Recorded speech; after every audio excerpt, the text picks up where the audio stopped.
There's an exciting new trimmer out on the craft market that I want to share with you. Hi, I'm Jess from JessCrafts.com, and I'm here to help you make the most of your crafty supplies and time.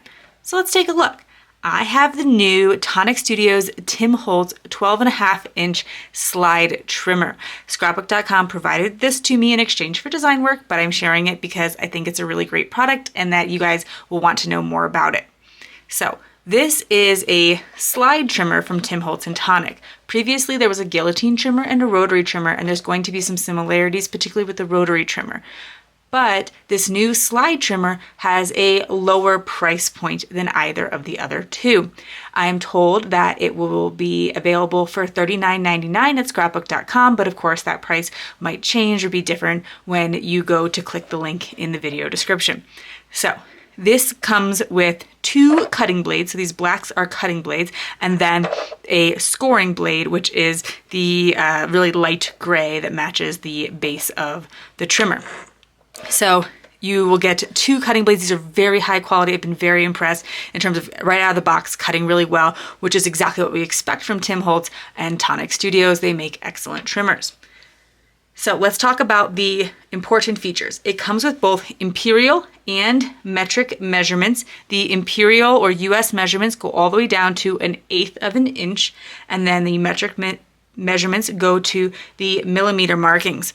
The metric measurements are at the top of the ruler on the top of the trimmer, which could be hard to use. But worth noting, in the middle ruler, both the metric and imperial measurements are right there on the surface. So when you're cutting your paper, you're going to be able to see exactly what line you are at. Here you kind of have to look up at the line a little bit. It's not going to touch your paper, but here in the center it does. And then also worth noting is if you turn the trimmer over, this side, the metric ruler is along the bottom. So if you are primarily working in metric, you may just want to operate the trimmer upside down.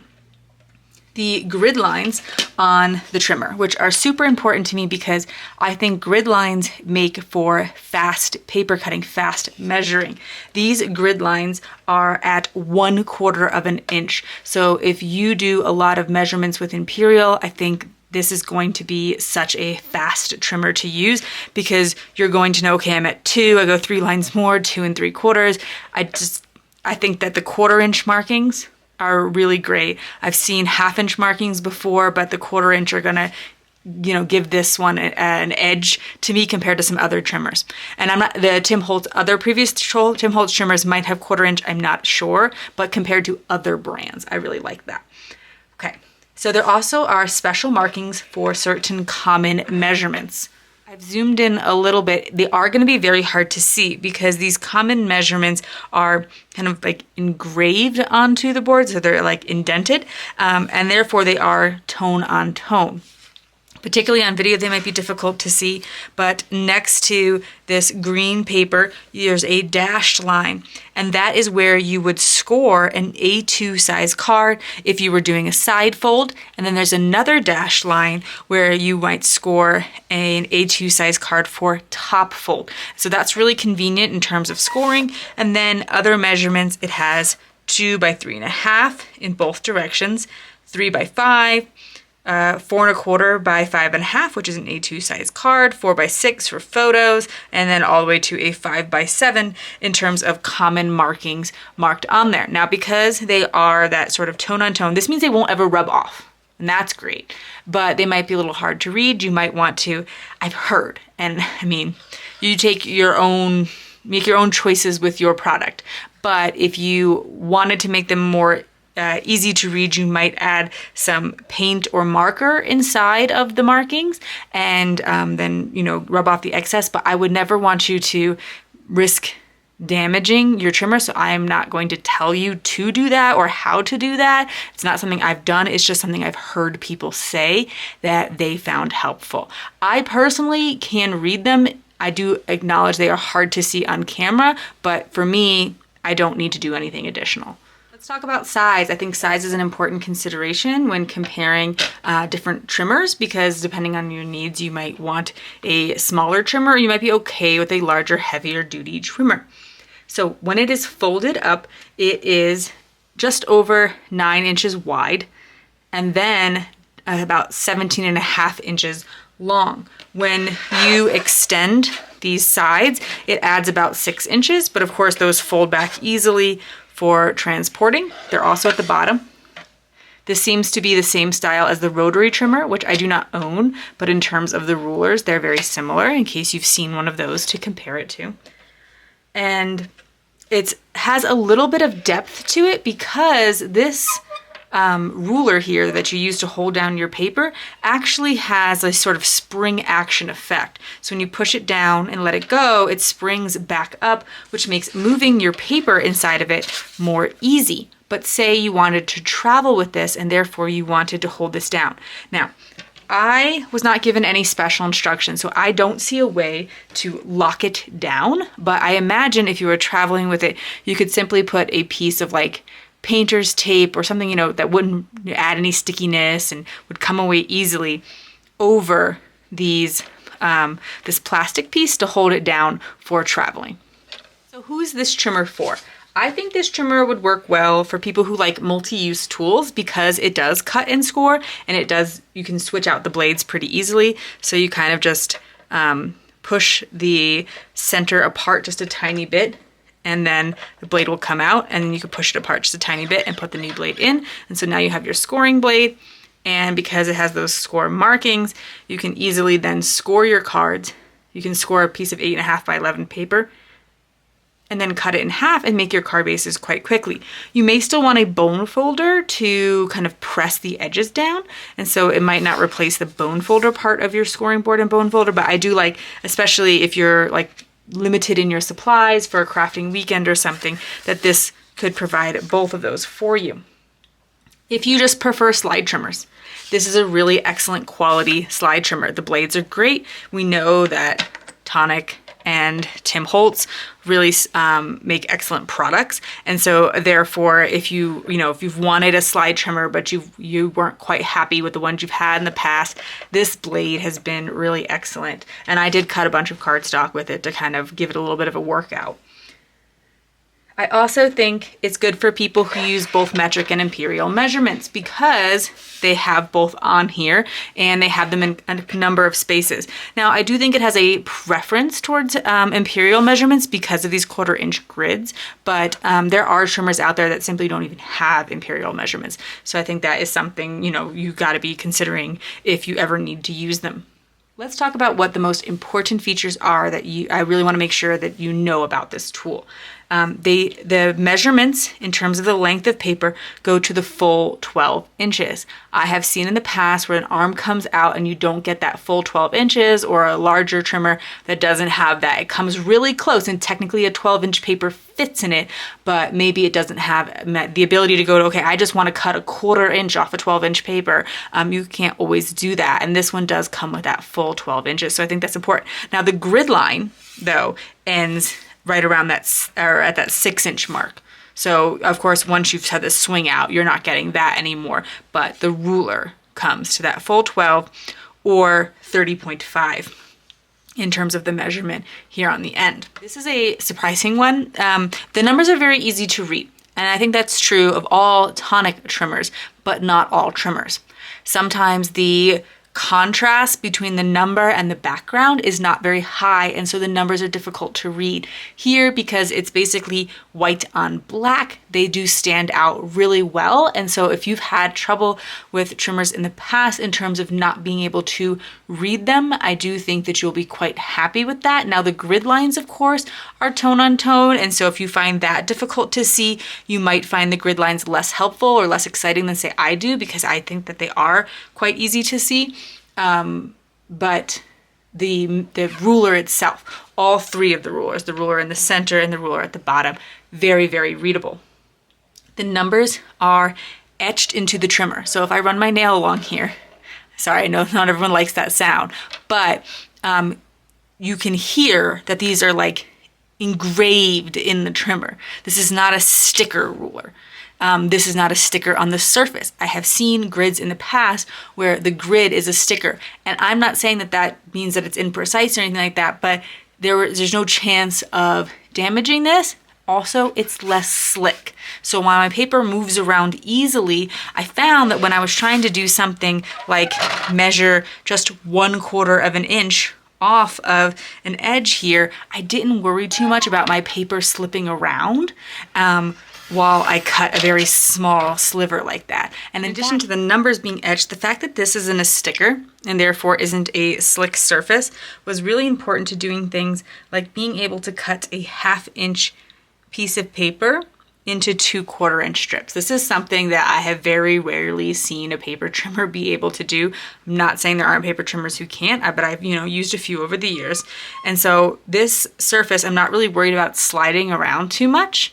I've put it in between the 2/4 inch marks. I'm gonna come down here. Now, this is not gonna slam onto my surface because it has that spring action. So now I've observed that it hasn't shifted. I can slowly lower it and apply that pressure and bring my slide blade through it and cut a 1/2 inch into 2/4 inch strips.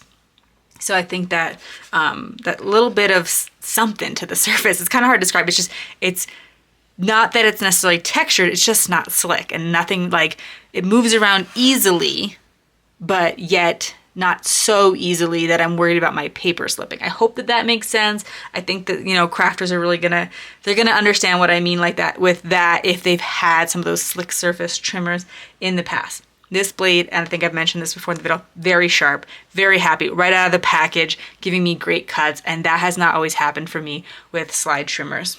It can cut very small pieces, as we mentioned, because the ruler is very comprehensive, so I can go all the way down to that 1/4 inch because of the grid marking. So even though the ruler technically stops here at less than, it stops kind of at that 1/4 inch there, so I can't do like an 1/8 inch off the edge. I could always measure from the side. So like say I needed an 1/8 inch strip of paper.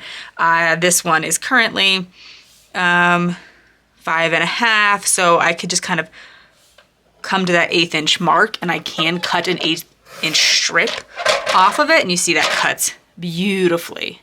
I mean, I love this trimmer. Arrows indicate where the cut is going to be. So here on the blade, there are arrows to show you where you are cutting, where things are lining up, etc. And the ruler extends past the cutting edge. So like on a guillotine trimmer, when it comes down the side there, I can't go, okay, we need 1 inch off of this. And I would say, okay, I'm gonna come to a round measurement here so as I don't mess myself up too much. But say I had this 5 inch piece of paper and I want to cut 1 inch off of it. I can say, okay, well 5 minus 1 is 4. But I also have it on this other side. So I know I'm cutting 1 inch because it's also telling me it's 1 inch from this ruler. I have 2 places telling me the measurement. So if subtraction, that method of subtracting to get your measurements isn't very helpful to you and you'd rather kind of just be able to go, have that 1 or 2 inches over here to help you with cutting smaller pieces, it does have that because the ruler goes beyond the edge there. Okay, so the blade arm here, like whatever you call it, I'm sorry, I wish I had a better, I should know what this is called, but this like cutting guide that the blade sits in, as far as I can tell, it doesn't lock. I don't think that's too big of an issue because if for whatever reason you're concerned about leaving an active blade, like sitting out on your craft desk, you could easily just take the blade out. It's so fast and then put that somewhere safe and now your trimmer is completely safe. So if you had any concerns with like a guillotine trimmer, you can't take the blade off, you really gotta lock it or something like that. So I do wanna point that out. And just a couple of last quick tips you might want to know about this trimmer. I did mention this briefly before, but the measuring lines do not go all the way to the edge of the paper. So while all these 1/4 inches are marked here, and so that's gonna get you most things you need, especially if you measure in imperial. And sorry if I've mixed up the word imperial or metric in the presentation, but I'm trying to really get a lot of information at you quickly here. So that line not coming all the way down could be troublesome for some in terms of being able to say, okay, am I really at the millimeter mark, etc. Work around for that line not coming all the way down if you're finding it, and if you really need to be very precise and I say, okay, I really need to cut exactly 4.2 millimeters, I can bring it to that line here, and these grid lines that are etched in will tell me that my paper is straight. I've come to the 4.2, and now while it's not butted up against the top of the trimmer, which is great for knowing that your paper is straight, having these constant grid marks also assures me that my paper is straight and I can hold it down and cut precisely 4.2 millimeters if I need to. The blades work in both directions, so you can cut from the top or the bottom. It doesn't particularly matter. You can, of course, cut and stop partway through, and that is what this helps you with. So say you're like, oh, I only want to cut down 2 inches into the paper. That's what this ruler is for. I don't do this very often, so like it took me a minute to realize like why that's so helpful. So say I'm like, I would just want to cut 2 inches down into this piece of paper so I can do a fold or something like that.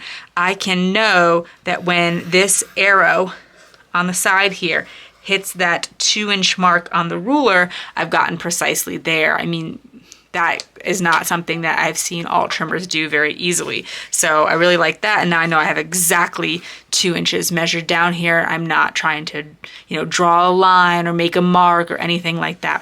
This trimmer is going to make it really easy. And it has this spring action, which helps you with lining up the papers. You don't need to bring it all the way up and kind of get it in your way. I kind of find I bump this a little bit more, so having it like raised just a little bit helps for some people, I'm sure, myself included. So I do kind of like that I can, move my paper. Now, of course, if I really need to get something imprecise in here, I might move this out of the way, but not having to lift this arm every single time is pretty nice.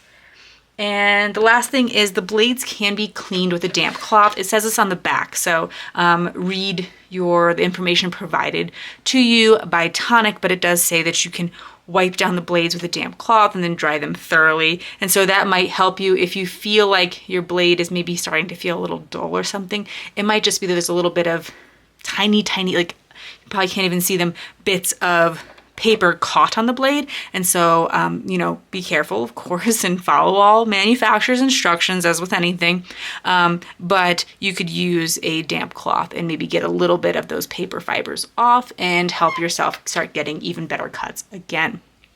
I've tried to be really comprehensive and hopefully I've answered any question that you have about this trimmer, but please leave me any additional questions and I will do my best to answer them or direct you to a source that can do a more complete job of answering those questions. And of course, you can always refer to the manufacturer's website or the manufacturer information provided by retailers like scrapbook.com. The paper that I was using is also from scrapbook.com, just in case anyone's curious. Slide trimmers are not necessarily like my go-to trimmer. I struggled to find a really good one, and I think that this really is. It's a really high quality one, so if you are not one to use guillotine or rotary trimmers, or you're looking for a Tim Holtz trimmer at a great price, I think this might be a great solution for you, so I encourage you to look for more information. If you found this video helpful, here's another video where you can find more ideas for enjoying your crafty time and supplies. Let me know you like this video with a share to your crafty community, subscribe and click the bell so you don't miss the next template or tutorial, and check the video description for product links. See you in the next video.